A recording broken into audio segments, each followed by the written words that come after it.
Wonder who we're going to be seeing on stream next up here. We're going into round 2, so we're going to be seeing, looks like Team Olive versus Køntøn Knights. Køntøn did it! We talked about it. They got the win. They did it!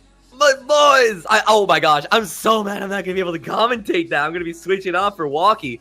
Oh, you guys better hold it down, because I want to see Køntøn Knights make some claims for themselves right here. And there's no better way to make a claim for yourself than by beating Team Olive and really showing up.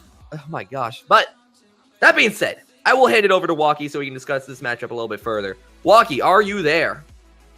I'm here, and I don't know to say if I'm a little surprised about Køntøn Knights 3-0ing. That's a very big 3-0 against Extermination. Like, even though Nine mentioned it before, it's a little bit of a different roster for Extermination, but still some of those core players are still there. So a 3-0 is very impressive coming out of Køntøn Knights. It is, and as I'm looking up and down this bracket right now, there's still a couple matches left to play. Deep Blues and License to Krill have not reported theirs. In Control, Sorrow has not yet finished, but they're up 2 over Komodo. Creme Fresh and Limitless have not done anything. Other than that, though, other than this matchup we're watching right here, the higher-seeded team won every other match in bracket. So, hey, seeds, good teams are good for a reason.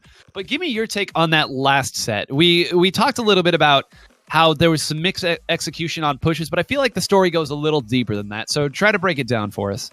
All right, so missteps, I think, in that last play from Ink Delta there on Rainmaker Port Mackerel, where Niggas Kendall, he had his bubble blower ready, but one that I guess they designated to carry the Rainmaker, which I'm not too sure if like that was really the play to make, because you saw right back when they lost the Rainmaker how Team Onsite Gaming came back with the bubbles of their own and they knocked it out right away.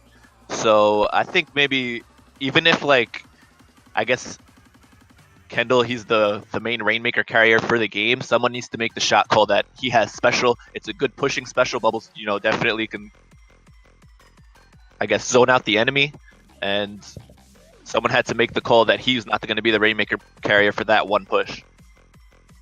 Yeah, a misstep there. The double ink armor that they had, and neither one of them got used in that Clan Blitz game.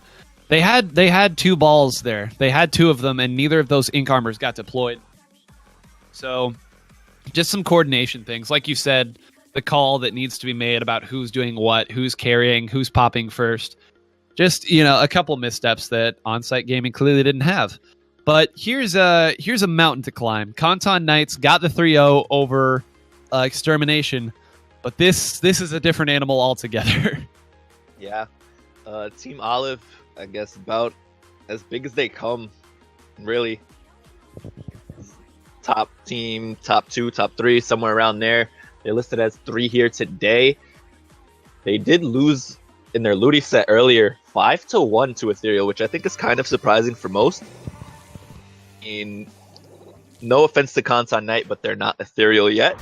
So they're going to have to try to be here today, though. They are. We're going to see the pro. I think we've seen a pro in pretty much every game now, or it feels like it. Of course, it hasn't been every game. Every Clan Blitz game, though, I think we have seen it. And it's just a much more common weapon. Both sides are going to bring it out. One of them, of course, is Dude. Already we see the roller going down, although the blaster does go down for Olive. So this is a pretty even start here. Some clams trading places here. Going to be sharking around, and so far the middle is going to Køntøn Knights, although not able to get the kill there onto Dude. They are going to be running around, going to try to pick one off. Armor going to protect that, and a very even start here at the beginning. Although we do see the first ball come out. Got to be careful not to lose this mid, because you know the pressure's on its way. Yeah, Køntøn Knights doing a great job here of securing the middle. They've got the bubbles out.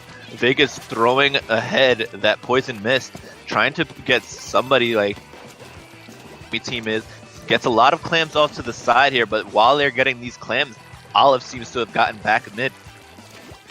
They do. You see 2 going down there, one of which is the end zap. The only 2 left are the roller and the blaster, neither one of which are going to be good at painting. Vega's got to be careful here, coming up from the side. Maybe able to get a nice flank here and get a kill. Not able to find it. Going to have to retreat again from this right side, though very close again to a splashdown. Maybe able to come crashing in here and take this zone. Going to be sharking around a little bit. And what a game of just like a neutral game this has been here at the start. I don't think we've seen more than 2 down once. But as I say that, yo, the power of the curse. The side of Olive. Olive not looking their best right here, right now. Køntøn Knights just seems to have got the better of them so far in this game. No points yet, but most of the time the map has been in favor of Køntøn Knights. Vega's on this right side here, trying to figure something out. Goes back to mid. Maybe they're trying to get this ball for their team. I think this is probably the first football for Køntøn Knights here. So let's see if Vega elects to try and get some kills or go for a quick push. Yep, and now should be the chance for them here. They were able to run around, and it is going to be the first football dunked by Køntøn Knights. Olive's got to come up with an answer here pretty quick. Nike up there in the middle, but that's going to be a 3v1 in the middle. Nike's got to get a good shot off, and does indeed, getting that kill. Middle now going very decisively back in favor of Olive, but Soren's not going to be able to grab the ball. The pity ball. Soren's going to have to waste most of this ink armor, coming back around and getting it. A little bit of a missed opportunity there, and Køntøn Knights didn't give up a whole lot in that situation. Yeah, Køntøn Knights still has a lot of mid to themselves, and maybe it's about 50-50 right now, but they do have the lead. So Olive is going to need more than just this football that Soren's going to try to throw in soon than to actually get the lead, because there's going to be that tiebreaker if they do get in the football. But regardless of that, Køntøn Knights put themselves back in a position, securing all of the middle of the map once again. Vegas pushed up, trying to look out for this. I believe it's the pro player of Dude, and Wisely backs off for now to collect more clams. Another barrier break right here. It's been a very strong performance here from Køntøn Knights at the start. We keep saying it. The middle is still purple. They have a lot of opportunities to make their pushes because they've done such a great job of holding center. Zendao got to be careful here. Is going to be able to get the kill, aided by the splashdown from that vanilla blaster. They're going to get a push in here, but they only have 1 clam. That's how many balls have they had here? I wish we had instant replay. They've only had a football a couple times here. They're doing a pretty good job of getting kills and running in mid, but even now, they've taken back mid and they only have 7 clams. Although this kill's big. If Sindao can get 1 more here, not able to get it. A very important kill there by Vega. And they... Nike's in a strong position, though. I think the problem there for Sendo was he should have needed to pop that splashdown a little bit quicker. But as we're saying this, Olive does break the barrier. They do have clams, not much, but they do go down, and that just releases all their clams out into the open. Absolutely, and it's going to give another chance. So, okay, is that a thing or not? Can that actually be done? Because I don't know. I feel like both of these players wouldn't have tried to do it unless it had been done at some point. Like, you'd think. I don't know. Clamabits is still pretty new. We're probably still learning here.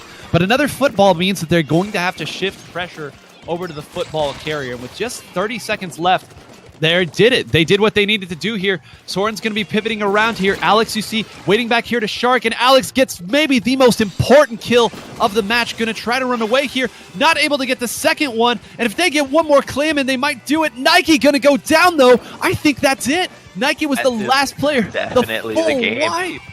Like, Nike, he had literally no choice. He had exactly 1 clam on him, and he was the last player up. He knew if he didn't run forward, the game was going to be over with only a couple seconds left. So I don't blame Nike for rushing forward like that. It was the only thing he could do. He knew he was probably going to die, but it is unfortunately just I believe it was Alex who was just camping there with the roller. Just finished off whoever tried to come near the goal.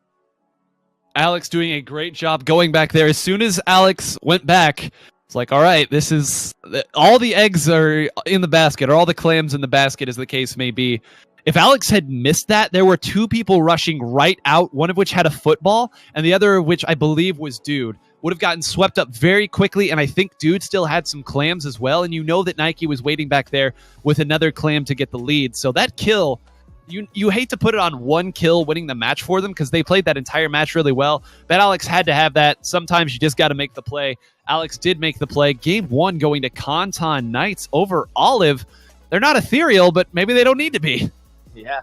I mean, in general, lesser, I guess, feared team or lesser ranked team than your opponent, you're going to want to get that game on the newest mode that nobody really knows too much about. It's true. Yeah, so Kansan Knights definitely put themselves in the right position so far. They won the game that was supposed to be theirs, that was supposed to be the most open to them. And now they've just got to look for it on Walleye Warehouse Rainmaker. Sorry, I think my mic cut out there for a short minute. Walleye Warehouse Rainmaker. We've talked about this. I talked about this so much in Splatoon 1. I'm not sure what more I can add. This map hasn't changed a whole lot. I'm just really excited to see. We do see the Brella come out. That's a common one, but it looks like it's going to be pretty much the same loadout, if not exactly the same loadout here from Team Olive. So they must, yeah, they must have deduced that it wasn't the comp, but they got to be careful here. I love the movement that we're seeing here from Køntøn Knights. It seems like they're just outmaneuvering and outpainting right now. Yeah, they've got the Inkstorm up in mid, in control back. Most of Olive is on one side of the map, as Køntøn seems to be on the other. So let's see which makes the first move into it. They got the Rainmaker. They put up the Brella shields. He's going to go down this closed area, and Olive's got 2 down so far. And the 33 is a solid push for the first minute of the game. But they've still got more, as they do have numbers. And I think they just need to pick it up and get more points. Wow, all the way to 13, and that's still another 3 down, although that is going to be everybody down, nowhere near the Rainmaker. I was about to say, oh my goodness, the last one is Stingray, and it's Nike. But what a brilliant setup there. The Brella waiting that long, not pushing up, not giving up the position, instead crashing in at that last second, like you said, to put up the shield so the Rainmaker could get up the left side. And from that point, it was just a scramble, and you're going to see this time, Olive won't be fooled twice, although suction bombs are hard to dodge. And wow, what 13? That's a big push here. It's going to be almost a knockout because you saw how close that was to getting on the pedestal. It's a great push, but they would have gotten more points if they just bonked their head on that area. I believe you know what I'm talking about, where you just bonk your head up 12. Towards the goal. And no, actually it's 11 in this game. So Olive definitely has a chance to get this back if they can bonk their head on that wall. So, in case goal. you're not familiar with what that is, in case you're new to Splatoon, that little area that you can see right there up front, it's yellow right now, but it's that area right at front, right below the pedestal.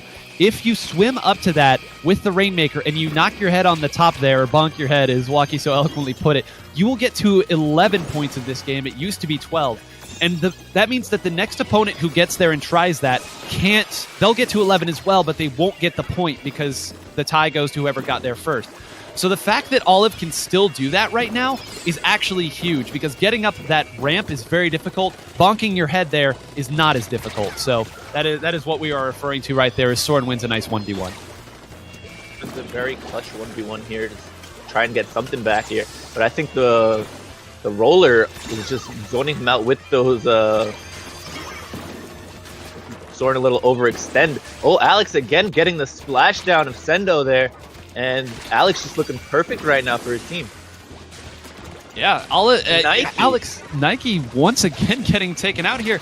They just cannot deal with him. Gonna have to be careful. Oh, I thought for a second that Sendo and Dude were gonna go down, both on top of that. But now with 2 down, this Brella has to be careful. This Brella's going to have to do something to slow them down, and it looks like maybe holding on just a little bit. You see Dude already pushed up into that zone. Going to have to go back, but that's 1 down, and it was the Brella. Now the Roller's down. Now the Bubbles come out. The Stingray's out. They're going to be able to walk this one up. All he needs to do is bonk his head. Bonk it. No, he's not going to bonk it. To keep going, and he's still at 8. Wow. Every special in the book thrown at them. Sendao still putting pressure on, but not going to be able to get any more. Nike going to still be back there to put some residual pressure on there, and then going to get taken out finally by the Brella, but all the way to 8, and now the bonk is out of play. I repeat, the bonk is off the table. They're going to need something special to get this back, and they're going to need to do it with specials, much like Olive did. They're going to have to put them together here and maybe not go in so haphazardly like you see the Brella doing right now. Yeah. You saw that here, the Brella already wasted his Inkstorm, so that's out of play for this push for now. But the bubbles of Dude are not out of play as the minute timer ticks down. And they're going to have to try and just farm specials back in mid, start something up as 2 of them are down. Yep, this Brella has to stay alive right now. Every death so key here. Good transition over here to take out Soren and help out Alex there on the side. And now the Brella's been going over for this left side the entire time, but I think they've started to wisen up to that. You see a lot of pressure rolling in on that left side. They pick out Sendo. Sendo going to go down as well. You see 2 specials up. The ink armor is gone. They are loading up. This is going to be their last chance. They need to get that blaster and splashdown up there, and it looks like it already got popped. And I don't see anybody down there on the side of Olive. Oh, that's 2 down. I think this might be the end, unless Vega can come up absolutely huge. But Vega's going to get called out. Here it comes. It's rolling in. The Stingray. Will it be enough? And it looks like it is going to be. It's pretty much the end of the game there as Nike secures it with that Stingray. He's known pretty much for that. No matter what, Nike knows how to stop a push with that sloshing machine. And it's not looking too good right now, even though they have overtime. They have overtime, but they have nobody near it. One more jumper. Gonna take out Sendo for good measure. Dude standing still. They know they got it there, but it took a great play and a strong defense there. That was so close to going back the other way, too. If Nike had missed too many of those Stingray shots, that might have gotten up to the pedestal and gotten the lead that they needed. But Nike with 5 Stingrays, the 16 KA, and what another great game. Even though, I mean, we said earlier, Clan Blitz is the one that Køntøn should take. Køntøn put up about as good of a fight as you can do without winning there for a very close 1-1, and now the set's looking a little different right here. This is maybe closer than we thought. So, how Køntøn pretty much, they had control of that game for like a good maybe 2-3 minutes where Olive looked like they couldn't do anything. Well, playing Rainmaker as a mode, that they can make that comeback. And I don't know if Køntøn Knights keeps up that they can keep control for that long. I think they can win in a game mode like Splat Zone. We'll see. This is Mako Mart. It's a really, really fun zone, I think, if only because I still think people are figuring it out here. I know it's been out a while, but we see this attacked in a lot of different ways. Are you going to come from the right side? Are you going to mount something up on your left raised boxes area? I know everyone's got different callouts for that. So it'll be interesting to see here. I know you don't like Mako Mart as much on tower control. Do you like it any more on Splat Zones? Splat Zones is fun. I think it's very unique because it has that weird like cross shape to the Splat Zone that kind of adds like a little extra flair to it. So I think it's a fun map mode in Splat Zones in particular. I agree. Same exact comp. They're not changing things up. Both sides going with mostly the same, though it is the range blaster that's coming out now instead of the vanilla blaster. So Inkstorm, a little more range here. I think both good picks here for the map. We'll see if Vega's able to make it happen. Yeah, as right now, Køntøn Knights does get quick control of the zone. Alex pushes up, does get a quick pick off on Nike. And I think this is exactly where the roller likes to be on this map. Just camping out there, like, I guess, right stack area. And where he can just pick off anybody who tries to come from there. Usually they keep the long-range weapons there. So he can take them out if they get in close enough. That's exactly what they've done so many times. And now finally Olive pivoting over to the left side, realizing that going right twice did not work out. They're going to get the zone pretty cleanly. They are going to have to watch out for those bubbles. But good adaptation there, pivoting back over to that right side after left not going. And Sendo making his presence felt. 3 down, and this is looking like a much different game than that opening did. Yeah. Right now, Sendo does go down, but I think they've got the Inkstorm. He needs to wait for the rest of his team to come back up so they can take advantage of it. Knights puts himself in a good position right now. He does throw the Inkstorm onto the zone exactly as he should, and they've got the bubbles to back it up, but Dude throws his bubbles of his own, and Køntøn Knights does pick it off, not allowing Olive to get the lead.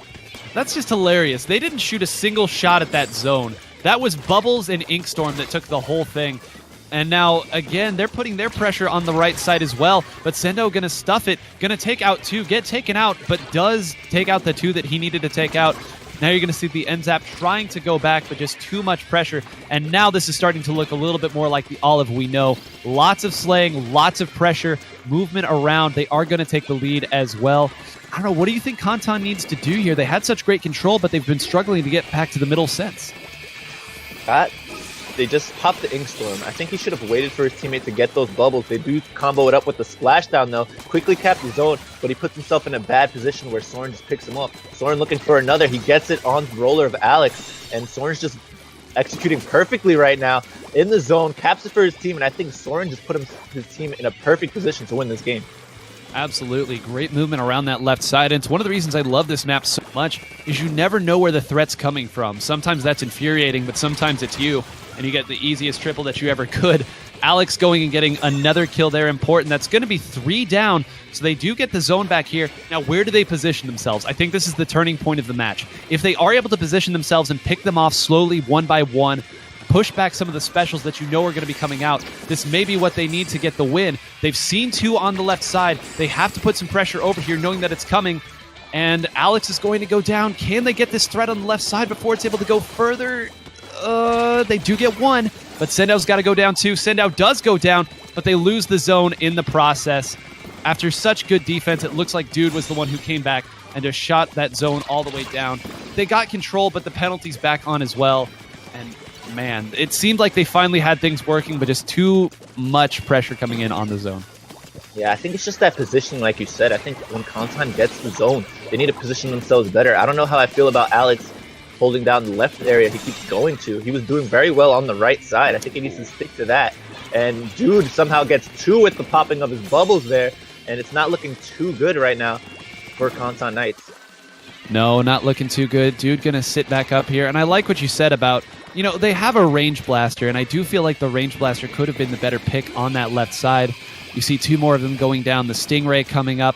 The Inkstorm is coming in, so they're trying to make something happen, but Vega's gonna go down there. This bubbles come up big. This could be the start of something. They do get the zone, but until they're able to hold it after a wipe, I don't think that we're going to see a lot. And Sendo, as we've said so many times, just too much for them at the moment. Finally goes down, though. Yeah, Kartek does get him down pretty easily, and now he's just trying to pick up 1 more Olive member. I think it's Dude because he does have the range to back it up, and it's just a pro battle on the left side of this map. But Soren comes in from behind to help off Dude, and that's perfect for Soren as he almost has the ink armor to support his team for this push. Does have it. Another one's going to go down. The bubble's going to be there. The blaster finally going to go down. The last one alive is Pro up on that left side. The Pro's been spotted out. They're going to get 1 more chance to bring things together. They're throwing bombs here, trying to put together some specials, but the Stingray is going to come out, and I don't know. They've got to position themselves quickly. That roller ran in very fast, single-handedly. That's going to be 2 down, and it looks like finally more of the Olive we were expecting here.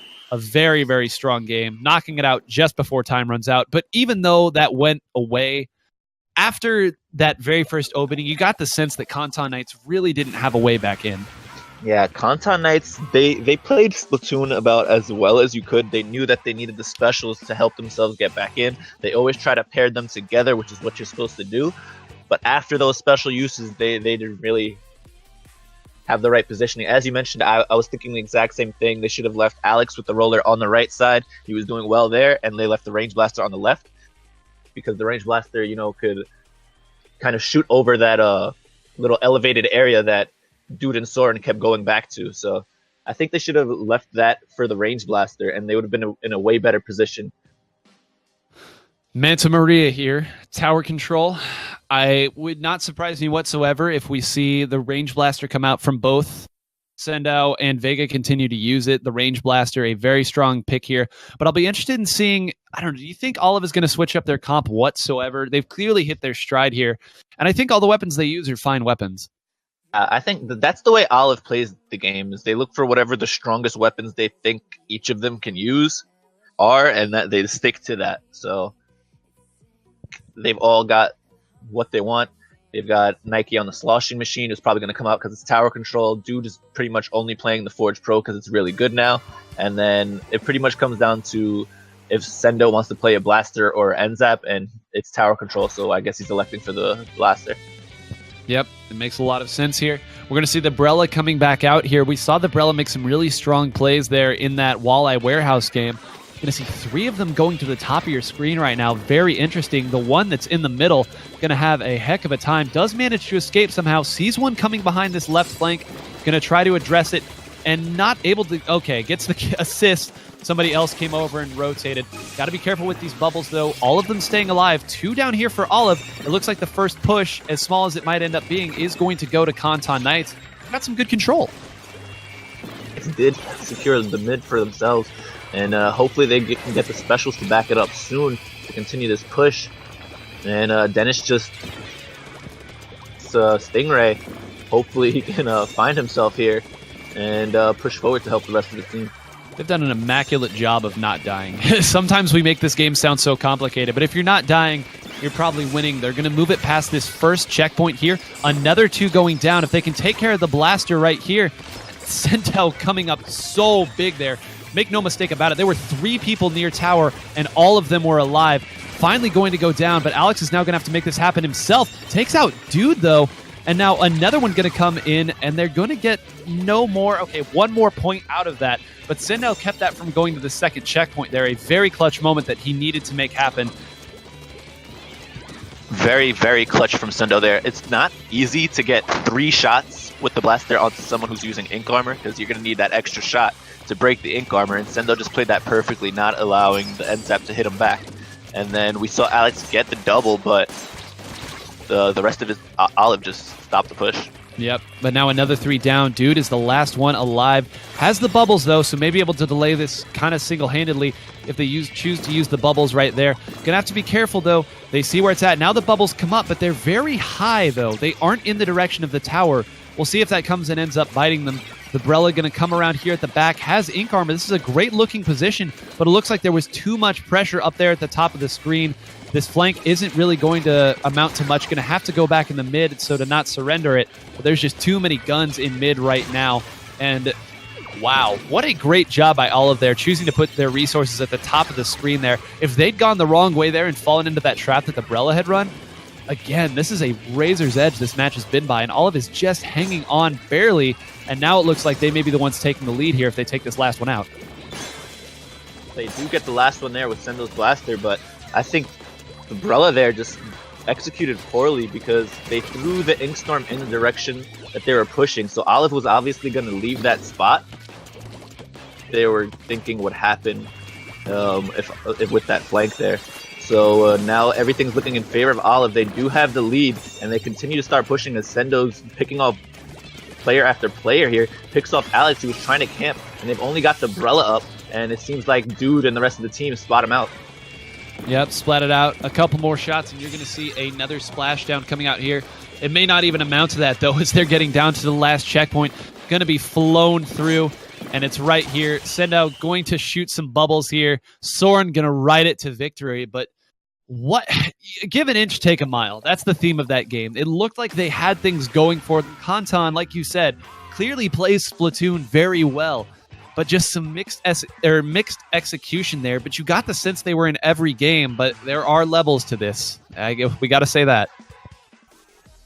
Definitely showing that they're on the come up and that they can hang with these big dog teams.